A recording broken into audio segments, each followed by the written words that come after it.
자, 오늘은 성령 하나님에 대해서 우리가 좀 살펴보도록 하겠습니다. 나눠드린 교재를 아마 오늘 하루에 다 뛸 수 있을 것 같아요. 자, 성령 하나님. 자, 95페이지서부터 살펴보도록 합니다. 자, 밭갈기. 자, 우리 수업의 목적이죠. 같이 한번 읽어볼게요. 다 같이 시작. 삶 속에 임재하시는 성령을 통해 하나님과의 관계를 견고히 한다. 예, 성령 하나님으로 인하여서 하나님과의 관계를 견고히 한다. 자, 두 번째 시작. 성령께서 어떻게 내 삶 속에 역사하고 계신지 믿음의 눈으로 목도한다. 예, 성령 하나님의 역사심을 우리 삶 가운데 어떻게 경험하고 있는지 우리 그 눈으로 경험한다라고 하는 것이죠. 자, 밑에 보면 자, 우리 대부분에게 성령은 신비로운 대상이다. 그분은 인간의 형태를 가진 분이 아니다. 성경에서 그분을 묘사할 때에도 상징을 사용하여 특정한 형상을 보여주지 않는다. 자, 그래서 성령 하나님을 이제 표현하는 상징적인 것이 대표적인 게 네 가지가 나오죠. 처음에 나와 있는 게 기름입니다. 기름. 자, 기름 부으심이라고 하는 표현들을 많이 쓰잖아요. 성령의 기름 부으심. 자, 기름을 붓는다라고 하는 것은 어떻게 보면 그 당시 문화적인 상황 가운데 왕과 제사장과 선지자에게만 붓는 게 기름 부음이죠. 근데 결국은 성령의 기름 부으심은 왕에게 주어지고 제사장에게 주어지고 선지자에게 주어지는 그런 권세와 능력을 의미합니다. 권세와 능력. 자, 그래서 기름 부으심은 그런 의미고요. 또 불은 태우는 거죠. 태운다라고 하는 거. 그래서 불로 임한다라고 했을 때 그 뜨거움과 더불어 내 삶에 있는 죄악이 소멸되어진다, 탄다라고 하는 그런 부분으로 이제 상징적으로 좀 사용하기도 합니다. 자, 바람이다라고 하는 것은 움직이죠. 눈에 보이진 않지만 바람이 부는 것을 무엇을 통하여 아느냐? 바람에 무엇인가가 물체가 흔들리는 것을 보고 아는 거죠. 그래서 성령 하나님 또한 눈에 보이진 않지만 움직이는 그런 현상들, 우리의 삶이 변화되어지고 이제 그런 모습들을 통하여서 성령 하나님 계시는 것을 우리가 확인할 수 있다라고 하는 거죠. 자, 비둘기처럼 임하신다라고 하는 것은 이건 하나님의 성품하고 이제 같이 매치시켜서 생각할 수 있는 내용이죠. 온화하고 온유한 어떤 그런 모습의 하나님의 성품, 그 성품을 가지고 계신 분이 성령 하나님이다라고 하는 거예요. 그래서 어떤 형상, 어떤 모습을 나타내는 것이 아니라 상징적인 어떤 의미로 여러 가지 이런 내용들을, 이런 단어들을 사용하기도 한다라고 하는 것입니다. 자, 성경은 성부 하나님과 성자 하나님처럼 성령 하나님께서도 예배하고 사랑하고 순종해야 한다고 가르친다. 성령 하나님도 인격체이시다라고 하는 것이죠. 우리가 마치 물건 받는 것처럼 성령 받아라 이런 식의 표현으로 이제 표현될 수 있는 분은 아니다라고 하는 겁니다. 성령 하나님도 하나님이다라고 하는 거예요. 자, 그래서 우리는 그분을 인격적으로 알아갈 수 있다라고 합니다. 자, 지난 시간에 우리는 하나님이 어떤 분이라고 배웠습니까? 이 밑에 있는 그래프, 이 도형 자체가 이미 한번 봤던 내용이죠. 우리가 아마 익숙할 것 같습니다. 1번서부터 한번 읽어볼게요. 자, 1번 다 같이 시작. 하나님은 삼위일체 한 존재 안에 세 위격으로서 우리와 관계하신다. 자, 삼위일체, 우리가 이 부분에 대해서 우리가 함께 배웠었죠. 자, 2번 시작. 그러나 하나님은 세 분이 아니라 한 분이시다. 네, 삼위로 계시지만 세 분이라고 말할 수 없어요. 한 분이시다라는 거예요. 자, 3번 시작. 아버지께서 하나님이시고 아들께서 하나님이시고 성령께서 하나님이시다. 예, 이 세 분 모두가 다 하나님이다라고 하는 거. 그리고 4번 시작. 세 위는 서로 구별되지만 하나이시다. 예, 세 위, 성부, 성자, 성령 하나님 다 구별되어질 수 있지만 우리 하나다라고 했던 것을 우리가 좀 배웠었습니다. 자, 그 가운데 우리가 성령 하나님에 대해서 우리가 살펴볼 텐데, 자, 다음 페이지 넘어가면 역사적 배경이 나옵니다. 역사적 배경. 자, 구약 시대에는 성령께서 특정한 목적들을 위해 특정한 목적 목적들을 위해 다양한 때에 사람들 위에 임하셨다. 특정한 목적들을 위해 다양한 때에 사람들 위에 임하셨다. 다시 말하면 구약 시대에도 신약 시대만 그런 게 아니라 구약 시대에도 성령 하나님이 일하셨다는 거예요? 쉬고 계셨다는 거예요? 일하셨다라고 하는 거죠. 구약 시대에도. 그래서 특정한 목적을 위해서 다양한 때에 사람들과 더불어서 함께 일하셨다라고 하는 거. 하지만 좀 차이가 있다라고 하면 그러나 누구에게도 영원히 내주하지는 않으셨다. 영원히 내주하지는 않으셨다. 예를 들어서 그런 내용들이 있잖아요. 사사시대를 보면 삼손이 힘이 딱 생길 때가 있어요. 뭐가 임하시면?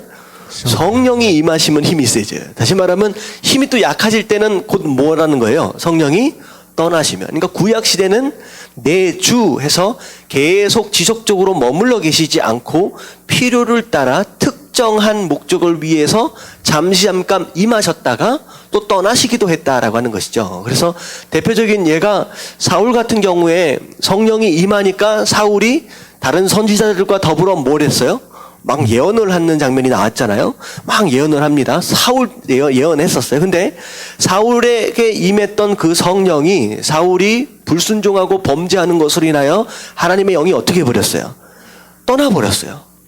그러니까 사울 가운데 머물러 있던 성령이 떠나는 것으로 인하여서 오히려 그 빈자리를 누가 채우게 됩니까? 악령이 채우게 되면서 악령 때문에 두통으로 굉장히 고생을 많이 하죠, 사울이. 자, 근데 중요한 건 뭐냐면 그 다음 때의 왕이 된 다윗이 시편을 통하여 하나님께 고백했던 내용들 가운데 굉장히 간절하게 고백했던 것이 무엇이냐? 주의 영을 내게서 떠나지 말게 하여 주시옵소서. 그 기도를 굉장히 많이 합니다. 왜냐하면 다윗이 하나님의 영이 떠나버린 사울이 어떻게 망가져버릴 수밖에 없었는지를 다윗은 경험했거든요. 그러니까 자기가 살 수 있는 유일한 방법은 어떻게 할 수밖에 없어요. 성령 하나님이 계속 나와 함께 하시는 것밖에 없다라고 하는 것이죠. 다윗이 그걸 깨닫고 계속 하나님께 성령 하나님 나를 떠나지 마시옵소서라고 기도를 굉장히 간절하게 하는 모습들을 봅니다. 그래서 구약과 신약에 차이가 있다라고 한다면 여러 가지가 있을 수 있지만 가장 큰 차이는 내주하시지는 않는다라고 하는 거예요. 구약에서는. 자, 그래서 역사 구분 밑에 그래프를 보면 자, 구약에 나와 있는 내용이 이제 요엘 2장 28절 말씀인데 이 요엘 2장 28절 말씀은 우리가 그 복음성가에서 부르는 마지막 날에 있잖아요. 자녀들은 예언할 것이요, 아비들은 뭐 꿈을 꾸고 뭐 이런 내용이 있잖아요. 이제 그 내용입니다. 여기서 나오는 내용이에요. 그래서 내 영을 만민에게 부어주리라.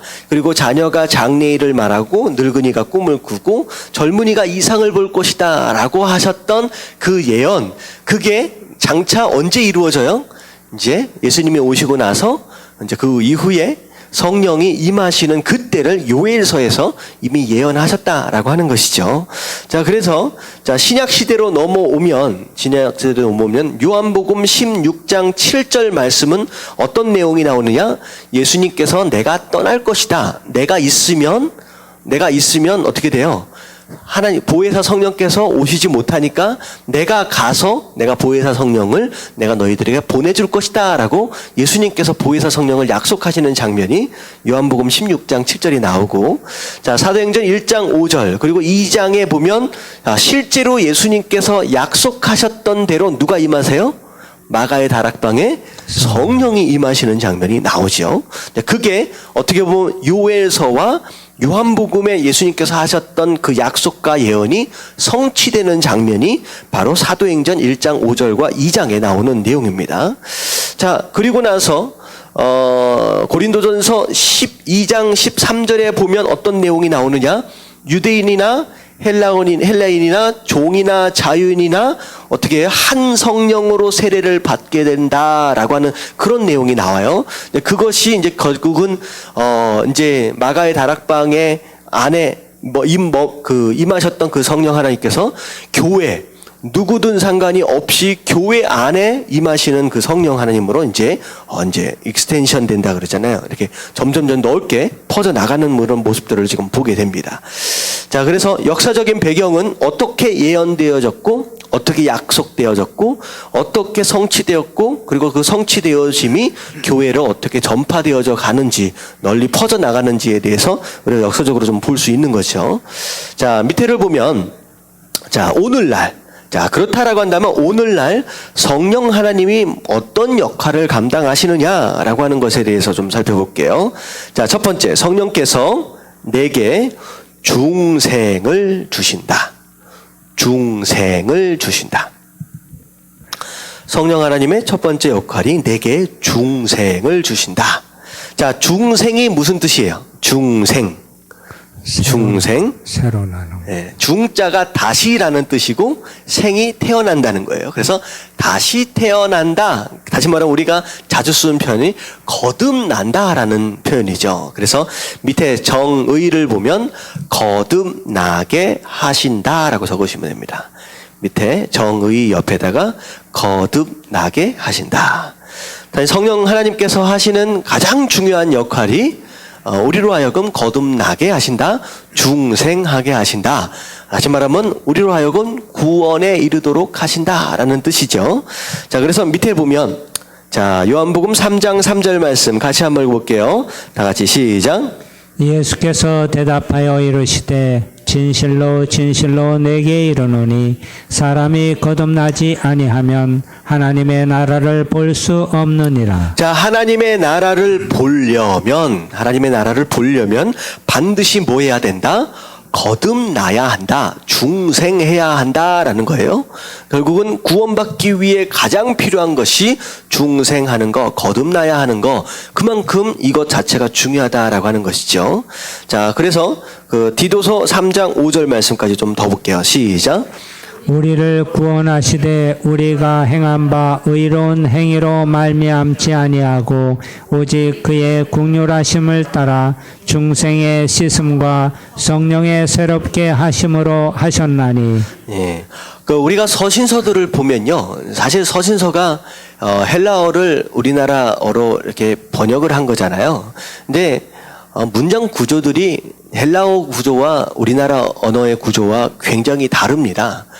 그래서 우리가 이걸 보면 이게 읽었는 것 같은데 무슨 뜻인지 잘 이해를 못해요. 그래서 사실 우리가 말씀을 볼 때 필요에 따라서 끊어 읽을 필요가 있습니다. 중간중간 어떤 내용인지. 그래서 이 말씀을 좀 끊어 볼게요. 자, 우리를 구원하시되 우리가 행한 바 의로운 행위로 말미암지 아니하고 여기까지 끊어 볼게요.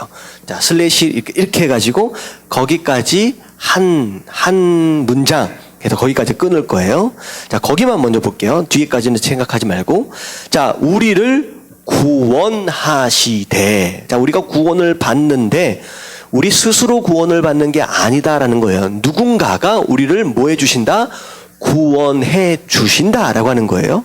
구원해 주신다. 근데 이제 하나님께서 우리를 구원해 주시는데 우리가 행한 바 의로운 행위로 말미암지 않고, 다시 말하면 우리를 구원해 주시는데 우리가 의로운 일을 행하는 것, 그것으로 말미암아 구원받을 수 있다는 거예요? 없다는 거예요? 없다는 거예요.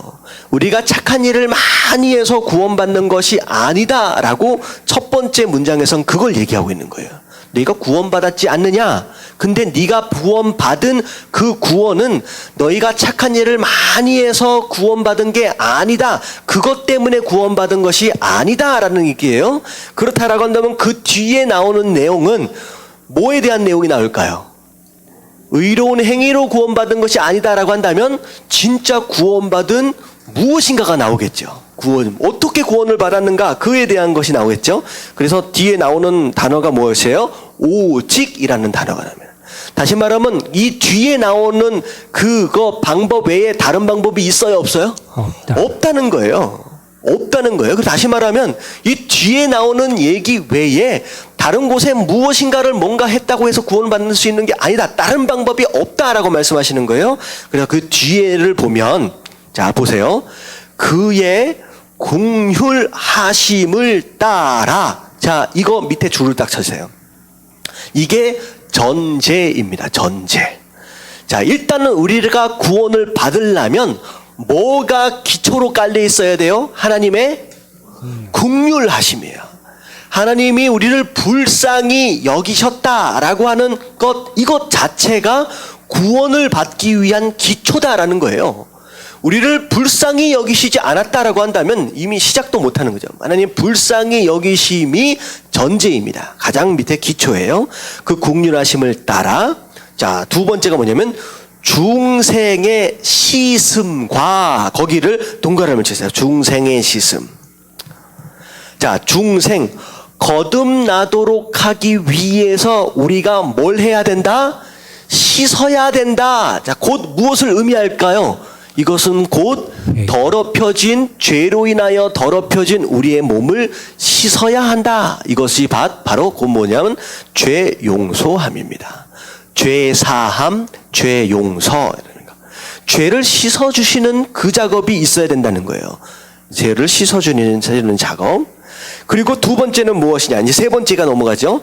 그 다음에가 뭐냐면 성령의 새롭게 하심. 자, 성령. 우리가 죄를 씻음을 받은 다음에 그 다음에 뭐 해야 돼요? 죄 새롭게 되어야 하는데 누가 하신다? 성령 하나님이 새롭게 하셔야 된다는 거예요. 그래서 영어로 보면 renew라고 되어 있습니다. renew. 새로워진다. 다시 새로워진다라는 거예요. 근데 그것 자체를 누가 하시는 거냐? 성령이 하시는 거예요. 그래서 이 뒤에 우리가 구원받기 위해서 필요한 것이 첫 번째가 뭐예요? 하나님의 긍휼하심. 이건 누구에게 해당되는 것이냐? 성부 하나님입니다. 그리고 중생의 씻음. 무엇으로 우리가 씻음을 받았느냐? 어린 양의 피, 예수 그리스도의 보혈. 누가 하시는 거예요? 성자 하나님. 자, 세 번째, 우리를 리뉴 하신다. 새롭게 하시는 건 누구 하나님? 성령 하나님. 다시 말하면 우리가 구원받기 위해서는 이 세 분의 하나님이 세 역할들이 다 감당되어질 수 있을 때, 그때 우리가 구원받을 수 있다라고 하는 거예요. 어느 한 분만의 역할로 우리가 구원받는 게 아니라 이 세 분의 역할이 다 들어간다라고 하는 거죠. 그 가운데 우리가 집중해야 할 것이 오늘 누구에 대한 거예요? 성령 하나님이에요. 성령 하나님의 새롭게 하심으로 인하여 우리가 구원받게 된다라고 하는 것이죠. 자, 우리가 구원을 어떻게 받는지 좀 더 이제 공식적으로 좀 정리가 좀 되지요. 이제 우리가 착한 일 많이 한다고 구원 받아요, 못 받아요? 아니다라고 얘기했어요. 아니다. 이거는 오로지 하나님과 성자, 성령, 성부, 성자, 성령 하나님의 어떤 그런 역할들을 통하여 은혜를 통하여 우리가 받는 것이다라는 거예요. 자, 밑에를 볼게요. 자, 그리스도를 만나기 전, 다시 말하면 우리가 구원받기 전이죠. 나는 영적으로 어떻게 되어 있는 상태였느냐? 영적으로 죽었다. 영적으로 죽었다. 예수님 만나기 전은 우리는 죽은 상태입니다. 하나님께서 아담과 하와에게 선악과 따먹지 말라. 너희가 따먹는 날에는 정령 어떻게 된다? 죽으리라. 자, 죽으리라 말씀하셨는데 선악과를 딱 따먹자마자 윽 하고 죽었어요? 안 죽었잖아요. 멀쩡히 살아있었어요. 근데 하나님 보시기에는 선악과를 따먹는 순간 이미 사람은 어떻게 된 상태다? 죽은 상태다. 왜 이걸 죽은 상태다라고 얘기를 하냐? 자, 히브리어로 죽었다라고 하는 단어는 무슨 뜻이냐? 분리되었다라는 뜻입니다. 분리되었다라는 뜻이에요. 우리가 죽었다라고 하는 건, 육신적으로 사람이 죽었다라고 하면 무엇과 무엇이 분리된 상태를 의미하느냐? 육체와 영혼이 분리된 상태가 곧 사람의 육신적인 죽음의 상태를 의미하죠. 자, 영적인 죽음은 곧 무엇을 의미하느냐? 누구와 누구가 분리되어진 상태예요? 하나님과 우리가 분리되어진 상태가 영적인 죽음을 의미합니다. 그래서 예수 그리스도를 만나기 전에는 우리가 영적으로 죽은 상태예요. 하나님과 분리되어진 상태다라는 그런 의미입니다. 자, 이제 우리가 그리스도를 만나고 예수님을 만나고 어떻게 됐어요? 나는 거듭났어요. 다시 태어났어요. 다시 태어났어요. 자, 그것으로 인하여 이제는 어떻게 돼요? 영적으로 어떻게 돼요? 살았다라는 게입니다. 살았다. 죽었다라고 하는 것이 분리되었다라고 한다면 뭐 살았다라고 하는 것을 뭐라고 생각할 수 있을까요? 분리되어진 것이 합쳐져. 다시 연합되어졌다라고 생각할 수 있겠죠. 근데 하나님과 우리의 사이가 나누어졌었는데 이제 그게 다시 연합되어진 모습들을 우리가 보게 됩니다. 자, 그리고 나서 요한복음 6장 63절 말씀 볼게요. 97페이지. 자, 다 같이 한번 읽어봅니다. 시작. 살리는 것은 영이니 육은 무익하니라. 내가 너희에게 이른 말은 영이요 생명이라. 자, 살리는 것은 영이니 우리가 살아날 수 있는, 살 수 있는 유일한 방법은 여기서 얘기하고 있는 영은 누굴 의미하느냐? 성령을 의미합니다. 영으로만이, 성령 하나님으로만이 우리가 살아날 수 있는 것이다. 육은 무익하다. 이것은 뭐냐면 아까 지금 얘기했던 우리가 육신적으로 행하는 의로운 행동들 뭐 이런 것 가지고 우리가 살아날 수 있는 것은 아니다라는 것이죠. 어떻게 여기서 얘기하고 있는 무익하다라고 하는 단어는 아무짝에도 쓸데없다라고 하는 그런 의미가 아니라 살리기 위한 것으로 필요 조건이 아니다라는 뜻입니다. 살리기 위한 것으로의 필요 조건이 아니에요. 당연히 우리가 선행을 해야 되죠. 선행을 하는 것을 통하여서 우리가 거룩하게 되어지고 성화되어지는 것이 어떻게 보면 열매로 나타나는 것입니다. 무익하다, 아무짝에도 쓸데없다라고 하는 그런 내용이 아니에요. 여기서 얘기하는 무익함은 살기 위한 것으로서의 필요 조건이 아니다라는 것입니다. 그래서 살리는 것은 영이니 육은 무익하니라. 내가 너희에게 이르는 말은 영이요 생명이라. 지금 예수님께서 하신 말씀이죠. 바로 이 영으로 말미암아 너희가 살 수 있다라고 하는 것이죠. 자, 우리가 예수님을 믿게 되는 이제 어떻게 보면 우리가 믿음으로 구원을 받잖아요. 믿음으로 구원을 받아요. 그렇다라고 한다면 믿는다라고 하는 것 그 자체도 제가 말씀을 드렸죠. 선물이다라고 말씀하셨어요. 내가 믿어야지 해서 믿을 수 있는 게 아니라 그 믿음 또한 누가 주시는 거예요? 하나님께서 주시는 것이다라는 거예요. 자, 그게 제가 한 구절 이 말씀을 좀 우리가 다뤄야 될 말씀일 것 같아요. 자, 성경책이 있으신 분들은 고린도전서 12장 3절 말씀을 좀 찾아보시면 좋을 것 같아요. 고린도전서 12장 3절.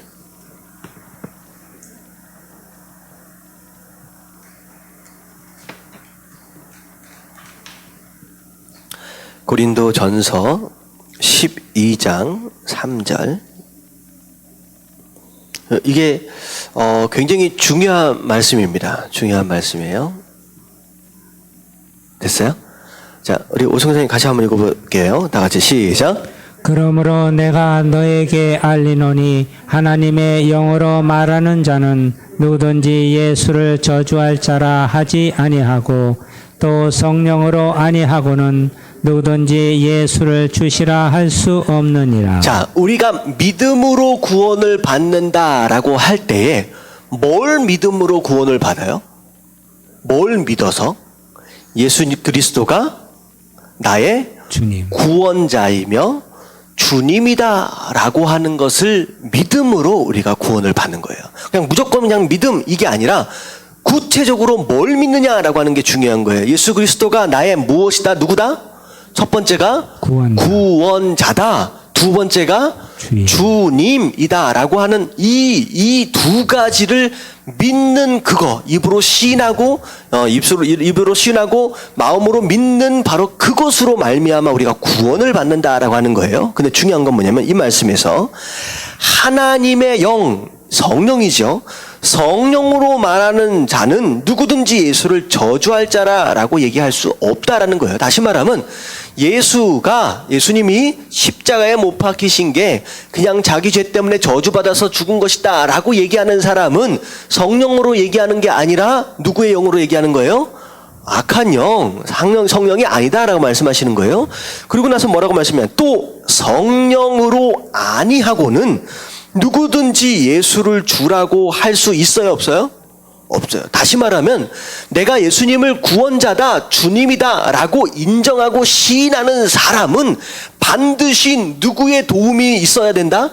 성령의 도우심이 있어야 된다는 거예요. 결국은 믿음은 누가 주시는 거예요? 성령 하나님이 주신 거예요.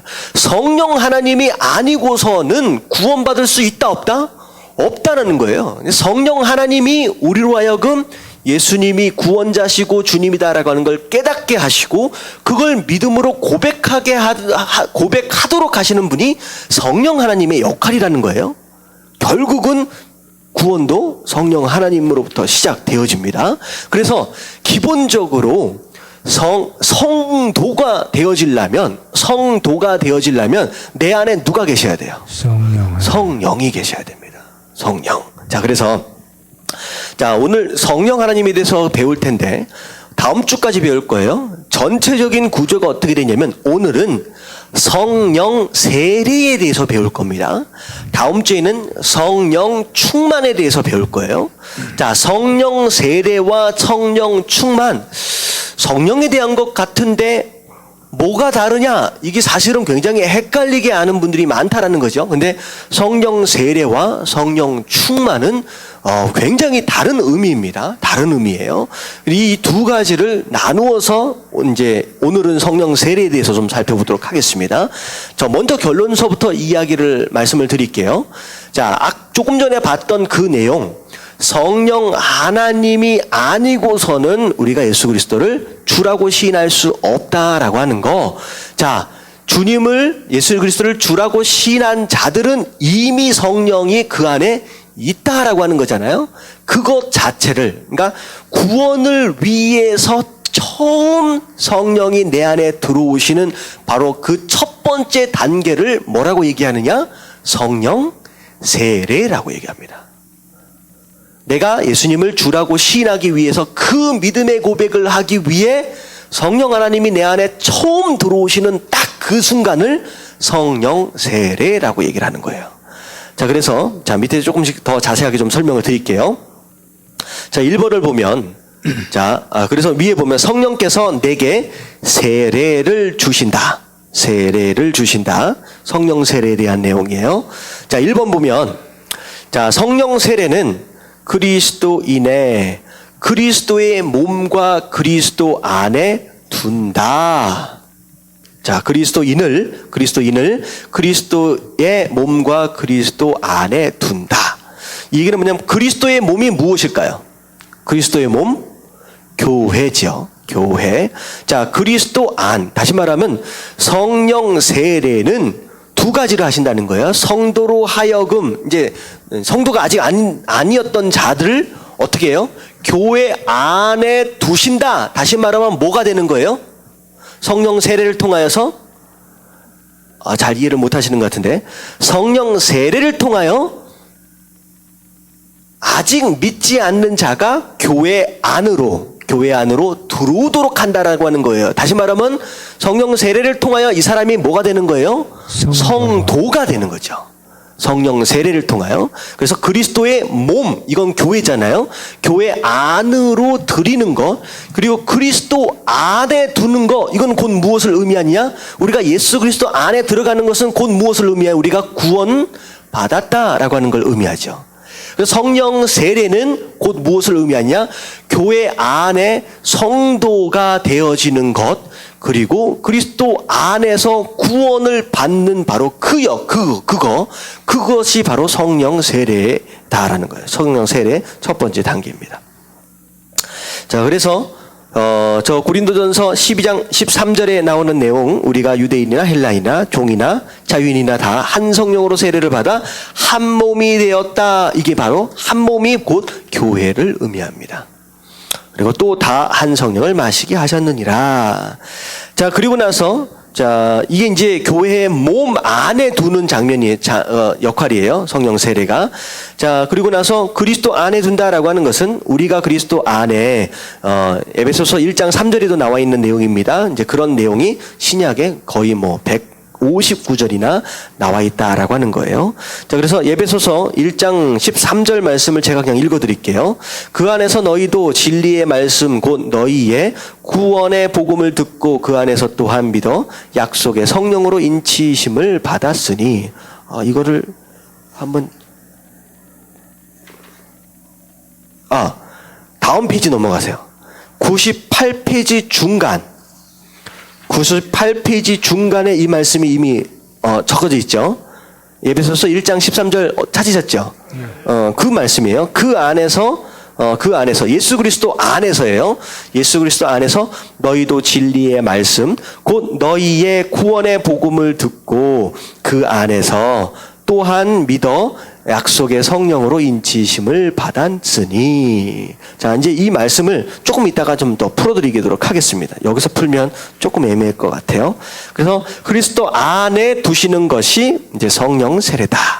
그래서 예수님을 처음 믿으면, 예수님을 믿었다라고 한다면 이미 뭘 받은 거예요? 성령 세례를 이미 받은 겁니다. 성령 세례를 이미 받은 거예요. 자, 2번. 성령 세례는 구원의 순간에 일어나는 일회성 사건이다. 일회성 사건이다. 그래서 성령 세례를 막 받았다가 또 받았다가 이럴 수 있어요, 없어요? 없죠. 성령 세례는 한 번 받는 거예요. 내가 딱 믿는 순간 한 번 받는 거, 그게 이제 성령 세례입니다. 자, 3번 성령 세례는 성도의 무엇이다 라고 했는데 밑에 말씀을 먼저 한번 읽어볼게요. 밑에 말씀을 갈라디아서 3장 26절 27절 말씀 다 같이 한번 읽어봅니다. 시작. 너희가 다 믿음으로 말미암아 그리스도 예수 안에서 하나님의 아들이 되었으니 누구든지 그리스도와 합하기 위하여 세례를 받은 자는 그리스도로 옷 입었느니라. 네, 3번을 필수 조건이라고 쓸게요. 필수 조건. 자, 성도가 되려면 반드시 성령 세례를 받아야 한다라는 거죠. 성령 세례가 없이는 성도가 될 수 없다라고 하는 것입니다. 너희가 다 믿음으로 말미암아, 자, 말씀드렸죠. 믿음으로 말미암아 그리스도 예수 안에서 하나님의 아들이 되었으니, 자, 믿음으로 우리가 구원을 받은 거예요. 누구든지 그리스도와 합하기 위하여 세례를 받는 자는 그리스도로 옷을 입었느니라. 그래서 여기서 얘기하고 있는 세례를 받는 자는 곧 무엇으로 세례를 받는 것이냐? 물 세례와 더불어서 성령 세례까지를 포함하는 것입니다. 자, 밑에 고린도전서 12장 13절 말씀 한번 읽어볼게요. 우리가 시작. 우리가 다 한 성령으로 세례를 받아 한 몸이 되었고 또 다 한 성령을 마시게 하셨느니라. 네, 한 성령으로 세례를 받은 것으로 말미암아 우리에게 한 몸, 교회의 멤버가 되었다, 성도가 되었다라고 하는 것이죠. 자, 그래서 자, 성령을 우리가 경험하게 되는 게 이제 두 가지예요. 첫 번째는 오늘 지금 배우고 있는 성령 세례입니다. 성령 세례. 자, 두 번째가 성령 충만이에요. 자, 성령 세례는 무엇을 위해 필요한 것이냐? 우리가 성도가 되기 위해 필요한 겁니다. 구원을 받기 위해 필요한 것이 성령 세례예요. 성령 세례예요. 자, 그리고 다음 주에 우리가 배울 성령 충만은 성도가 되기 위해 필요한 게 아니라 어떤 성도가 되기 위해 필요한 것이냐? 능력 있는 성도가 되기 위해 필요한 것이 성령 충만입니다. 능력 있는 성도가 되기 위해 필요한 것이 성령 충만이에요. 다음 주에 나올 내용을 제가 잠깐 이제 예습해 드리는 겁니다. 그래서 서로의 이제 차이를 조금 알 필요가 있다라고 하는 거죠. 그래서 성령을 우리가 2번 받는다라고 하는 그 개념, 이런 게 맞냐라고 생각할 수 있을 것 같은데, 이게 굉장히 다양합니다. 자, 보세요. 예수님의 제자들은 성령 세례를 받는 것과 성령 충만을 받는 것이 분명히 구별되어져 있죠. 맞죠? 예수님께서 성령이 오시기 전에 예수님께서 살아계셨을 때 이미 주는 그리스도시여 살아계신 하나님의 아들이다라고 고백했잖아요. 자, 그것은 누가 하신 거예요?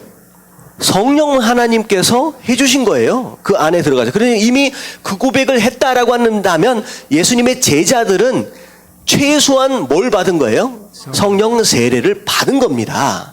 근데 아직 성령 충만하지 못했어요. 그러니까 어떻게 돼요? 성령 충만하니까 능력이 없어. 예수님을 고백했긴 했지만 능력은 없어. 그래서 예수님이 잡히시는 밤 어떻게 했어요? 다 도망갈 수밖에 없고 숨을 수밖에 없죠. 능력이 없는 거예요. 그렇게 해서 결국은 나중에 어디서 능력을 받아요? 마가의 다락방에서 성령 충만이 임하는 것으로 인하여 거기서 능력을 받는 거예요. 그랬더니 능력을 받으니까 그 전까지만 해도 숨어서 다녔던 제자들이 완전히 바뀌어서 대제사장들과 서기관들을 향하여서 누구 말에 순종하는 것이 더 합당하냐라고 반문할 정도로 용감한 베드로와 요한이 돼버리는 거예요. 자, 이게 무슨 얘기냐? 우리가 예수 그리스도를 주로 시인했어요. 성령 세례를 받은 겁니다. 근데 여기까지에 멈춰있는 신앙생활 성도다라고 한다면 능력이 없어. 전도할 수 있어요, 없어요? 전도 못해요. 두려워서 못해요. 봉사 못합니다. 선교 못 나갑니다. 아무 일도 못해요. 하지만 진짜 성도다운 성도, 능력 있는 성도가 되어지려면 반드시 뭘 받아야 되느냐? 성령 충만까지를 받아야 된다는 거예요. 그래서 예수님의 제자들을 보면 이 성령 세례와 성령 충만이 분명히 구별되어져 있어요. 근데 사도행전 안으로 딱 들어오면 이 성령 세례와 성령 충만이 구별되어지지 않게 함께 내리는 장면들을 우리가 굉장히 많이 목격하게 됩니다. 예를 들어서 고넬료 같은 사람은 어떻게 됐어요? 베드로를 불러서 말씀을 듣는 가운데 뭐가 임해요? 성령이 임하는데 성령이 임하는 것으로 인하여 예수가 주라고 시인함과 동시에 그 입에서 뭐가 나와요? 방언이 나오기 시작했어요. 다시 말하면 방언은 뭐에 대한 증거예요? 성령 충만에 대한 증거입니다. 다시 말하면 고넬료 같은 사람은 성령 세례와 성령 충만이 구별되어서 받는 게 아니라 어떻게 받아요? 같이 통합적으로 받게 된다라고 하는 것이죠. 자, 이게 이제 어떤 경우라 생각하시면 되냐면 한 30, 40 내 마음대로 예수님 모르고 살다가 갑자기 하나님의 은혜로 캠프를 가든지 어떤 예배를 참석해가지고 하나님께 성령이 임해가지고 뜨거워져가지고 예수 그리스도를 고백하고 거기서 방언까지 했어요. 그러면 어떤 상황이냐? 성령 세례와 성령 충만을 함께 받은 게 되겠죠. 근데 모태신앙들 오랫동안 아주 어렸을 때부터 자 그런 신앙들은 어떻게 해요? 어렸을 때부터 뭘 고백했어요? 하나님 예수님이 주님이다라고 한 것을 어느 시점서부터 고백하기 시작했다는 거죠. 근데 사실은 정확하게 시점을 알 수 없지만 이미 고백하고 있다라고 하는 것은 그 안에 누가 있다는 거예요? 성령 안에. 그건 성령 세례를 이미 받은 겁니다. 근데 모태신앙이 소위 말하면 못된 신앙이다, 모태신앙이다라고 얘기하는 이유는 뭐냐면 성령 세례만 받고 성령 충만을 받으려고 해요, 안 해요? 안 하고 그냥 가는 거예요. 그러면 어떻게 돼요? 어렸을 때부터 믿었지만 아무런 능력이 없이 그냥 평생을 사는 그런 능력 없는 모태신앙. 자, 이거는 성령 충만을 못 받는 상태다라는 거죠. 자, 사람마다 다 달라요. 성령 세례와 성령 충만을 한꺼번에 받기도 하고 따로 받기도 하고. 근데 사도행전에 보면 그게 이제 이제 제자들과 그 제자들 이후에 예수를 믿는 자들의 어떤 그런 형태들이 좀 다르다라고 하는 것이죠. 자, 이해 가시죠? 자, 그래서 예수님께서는 심지어 뭐라고까지 말씀하셨느냐? 그냥 매번만 해두세요. 요한복음 7장 39절. 요한복음 7장 39절. 뭐라고 말씀하시냐? 이는 그를 믿는 자들이 받을 성령을 가르쳐 말하신 것이다. 이런 말씀이 있어요. 자, 이는 그를 믿는 자들이 누굴 믿는 자들이? 예수님을 믿는 자들이. 자, 예수님을 믿었다라고 한다면 이미 성령이 있다 없다? 있다는 거예요. 성령 세례를 받았어요. 근데 그 사람들이 장차 뭘 받아야 된다? 성령을 또 받아야 된다는 거예요.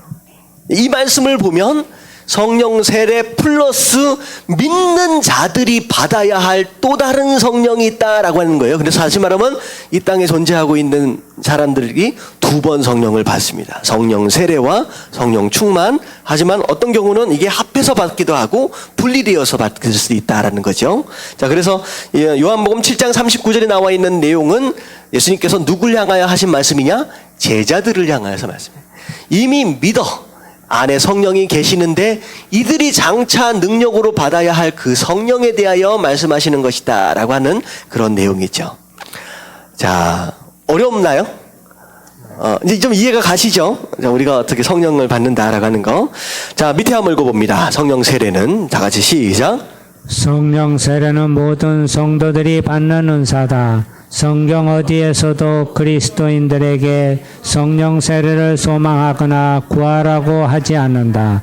우리는 그것을 받기 위해 기도하거나 간구하거나 애쓸 필요가 없다.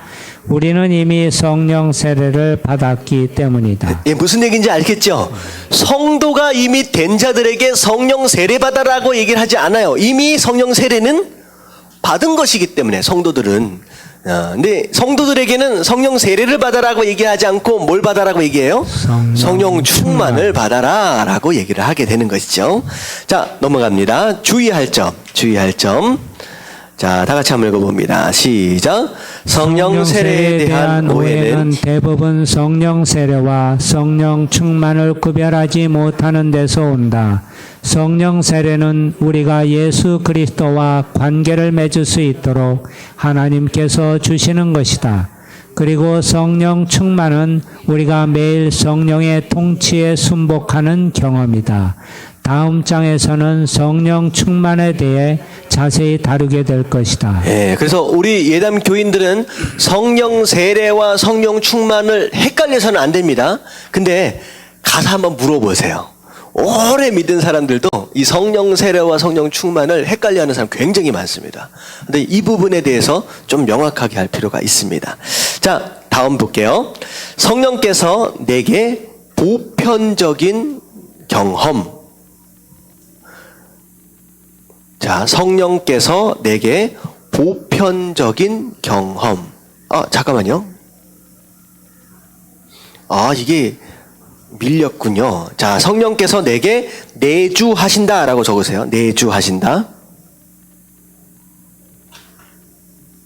자, 내주하신다.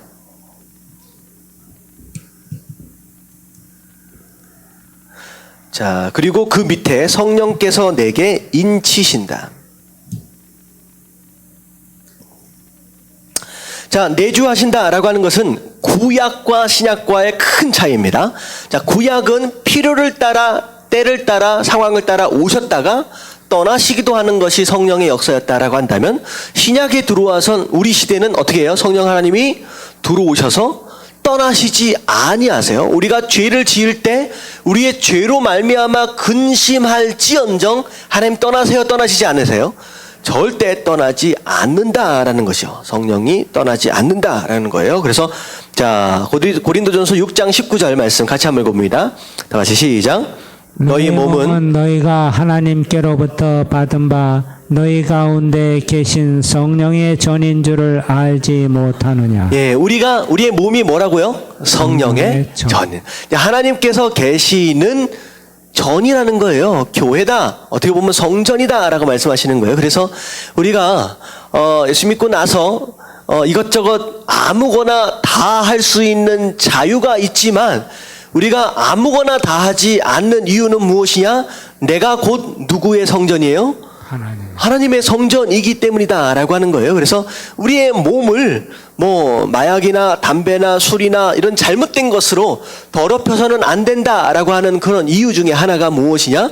내 몸이 하나님 계시는 성전이기 때문에 깨끗하게 가꿔야 한다라고 하는 그런 의미죠.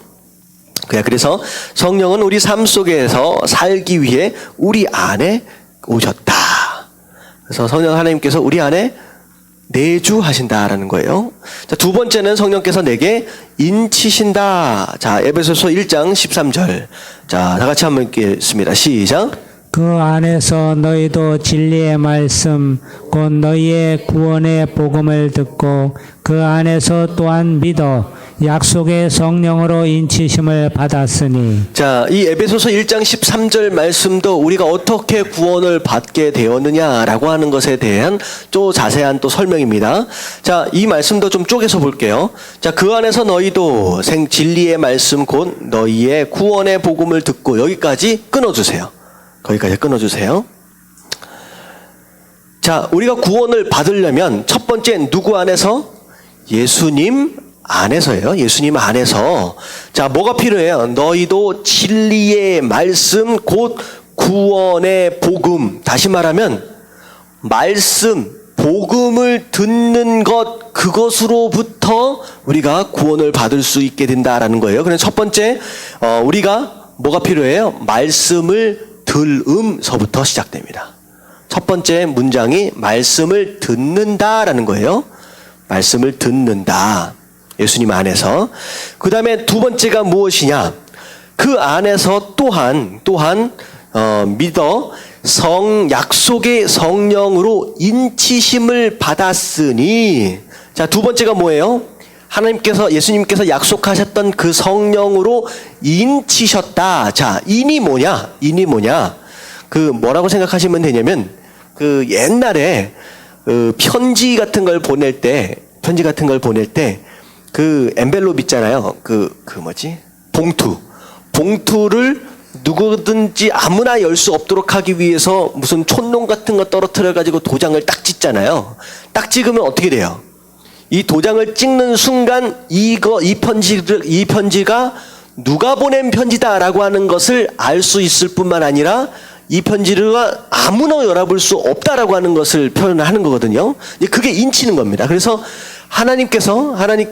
성령 하나님께서 우리를 뭐 하시는 거예요? 마치 그거 도장을 딱 찍는 것처럼 우리의 마음에 인치셨다. 도장을 딱 찍어 놓으셨다는 거예요. 딱 도장을 찍어 놨다는 거예요. 그래서 편지의 소유가 누구냐라고 하는 것을 도장을 보고 아는 것처럼 우리 안에 찍힌 성령의 인으로 말미암아 내가 누구 거다라는 것이 딱 드러나요?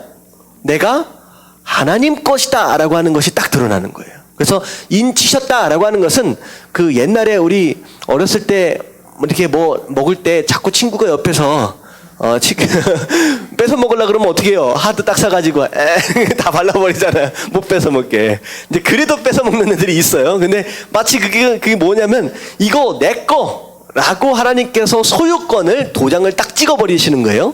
그 인치심은 곧 무엇을 의미하느냐? 자, 밑에 보면 그런 내용이 나와요. 자, 인이라고 하는 것은 소유권과 보호의 의미를 함축한다.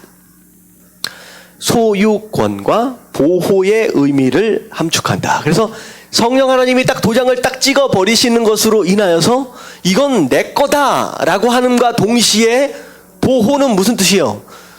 어떤 누구도 이제는 뭐 할 수 없어요. 건들 수 없다는 거예요.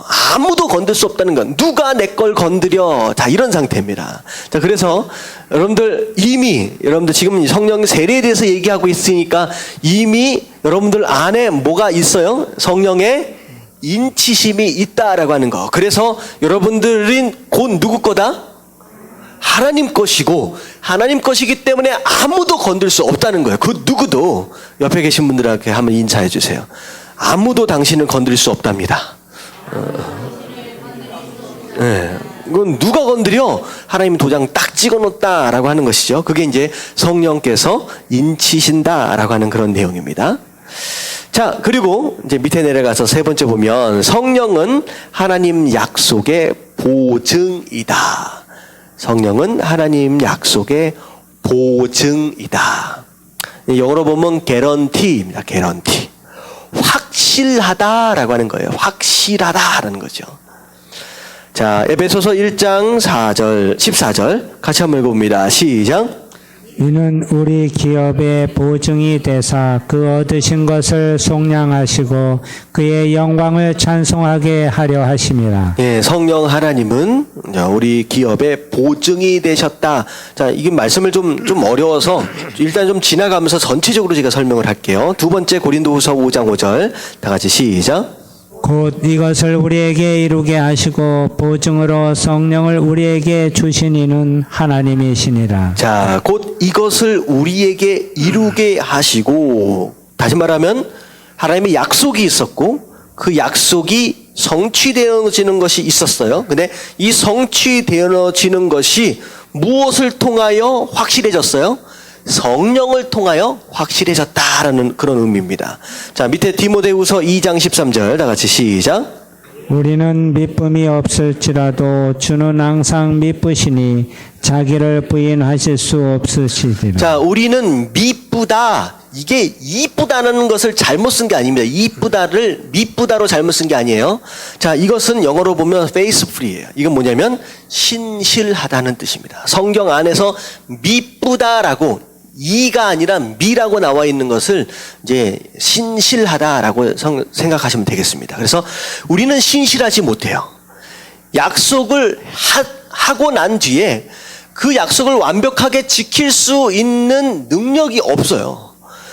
그런 존재라는 거죠. 어떻게 보면 능력의 제한일 수도 있고 그런 심성도 아닐 수도 있다는 거예요. 하지만 하나님은 약속을 하신 이후에 그 약속을 지키실 수 있는 능력도 그런 성품도 가지고 계신 분이다라고 하는 거예요. 그래서 자기를 부인하실 수 없느니라. 다시 말하면 한번 말씀해 놓으시는 것은 그냥 없던 걸로 하자라고 하신다 안 하신다? 안 하신다는 거예요. 결국은 이 세 구절은 뭐라고 생각하시면 되냐면 하나님의 신실하심에 대한 내용이에요. 하나님의 신실하심. 결국은 하나님께서 한 번 하신 약속은 반드시 이루고야 마신다라고 하는 것인데 그 약속이 이루어지는 바로 그것은 곧 무엇을 통하여 이루어지느냐? 성령 하나님을 통하여 이루어지는 것이 확실해진다라고 하는 거예요. 그래서 성령 하나님의 결국은 약속을 성취하는 것에 있어서 굉장히 중요한 역할을 감당하신다라는 거죠. 보증되신다, 개런티 하신다. 참 대충 이해 가시죠? 사실 쉽지는 않습니다. 좀 어려운 내용이긴 한데 좀 여기까지 좀 하고, 자, 기억합시다까지만 볼게요. 나머지 부록에 대한 것은 부록이니까 시간이 나실 때 한번 읽어보시면 좋을 것 같아요. 이 부록에 대한 내용이 아까쯤에 제가 성령 세례와 성령 충만이 같이 임하거나 분리해서 임하거나 그 내용들을 이제 세부적으로 좀 설명한 내용이 이제 부록에 대한 내용입니다. 자, 기억합시다. 1번 한번 읽어볼게요. 다 같이 시작. 이 시간을 통해 당신 자신이 성령을 통해 거듭난 적이 있는지 없는지 알 수 있었을 것이다. 거듭나지 못했다면 하나님께 나아오라. 자신의 쾌락만을 위해 살았던 삶을 회개하라. 그리고 새로운 생명과 영원한 삶을 그분께 구하라. 자, 이미 거듭났어요? 거듭나지 못했어요? 거듭났어요. 우리는 이미 거듭났어요. 왜냐? 예수님을 구원자로 주님으로 우리가 시인하고 고백하고 있기 때문이다라는 거죠. 만약에 아직까지 믿어지지 못한다라고 한다면 뭐 하라고 여기 나와 있어요? 이제 빨리 회개하라라고 말씀하고 계십니다. 자, 2번 같이 한번 읽어봅니다. 다 같이 시작. 그동안 성령 세례가 무엇인지 헷갈렸을 수 있다. 무엇인가 특별한 하나님과의 경험을 가져야 당신의 삶이 변할 수 있을 것이라 생각하고 기도하고 구했을 수 있다. 그러나 당신에게는 이미 그 기적이 일어났다는 것을 알게 되었다.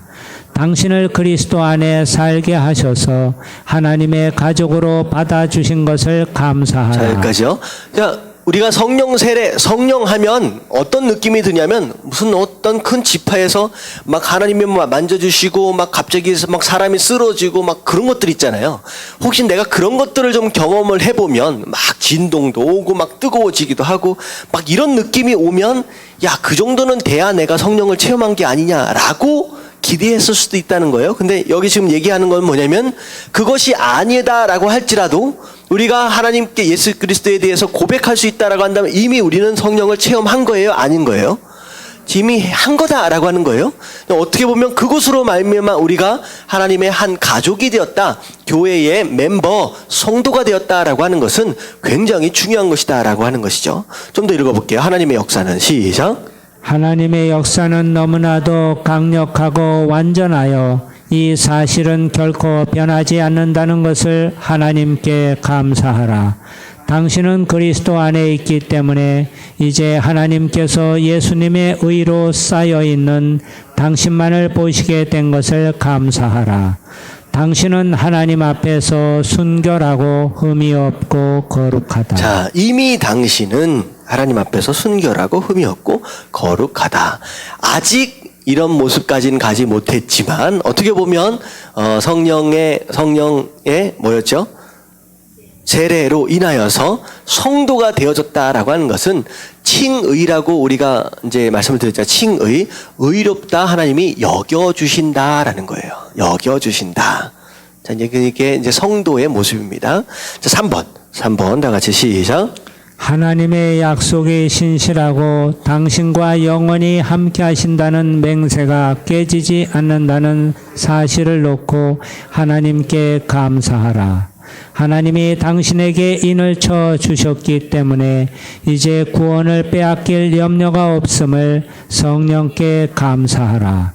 당신에게 약속된 모든 것을 받고 하나님의 약혼 반지가 결혼 반지로 바뀌고 천국에서 어린 양의 혼인 잔치에 그분과 함께 앉게 될 때를 잠깐 머릿속에 그려보자. 네, 그래서 우리에게 한 번 주신 그 인치심, 그 구원하심을 누구도 빼앗을 수 없다라고 말씀하고 계시는 겁니다. 그래서 그것 자체가 어떻게 보면 성령 세례의 어떤 그런 증거들이 어떻게 보면 개런티, 바로 어떻게 보면 증거와 같은 것이다라고 말씀하고 계시는 거죠. 그래서 자, 오늘은 성령 세례에 대한 거예요. 그래서 성령 세례, 성도가 되어지고 구원을 받게 되어지는 첫 번째 단계가 성령 세례예요. 성령이 아니고서는 우리가 성도가 되어질 수 없을 뿐더러 구원받을 수도 없다라고 하는 것입니다. 자, 그래서 오늘까지는 거기까지고요. 이제 다음에 성령 충만이에요. 그러니까 성도가 되기 위해 필요한 것이 성령 세례고, 능력 있는 성도가 되어지기 위해서는 뭐가 필요해요? 성령 충만이다라고 하는 그 개념. 그래서 다음에는 내가 이미 성도가 된 상황으로서 어떻게 해야 능력 있게 살아갈 수 있느냐라고 하는 것에 대한 내용이 다음 주에 좀 나올 수 있을 것 같습니다.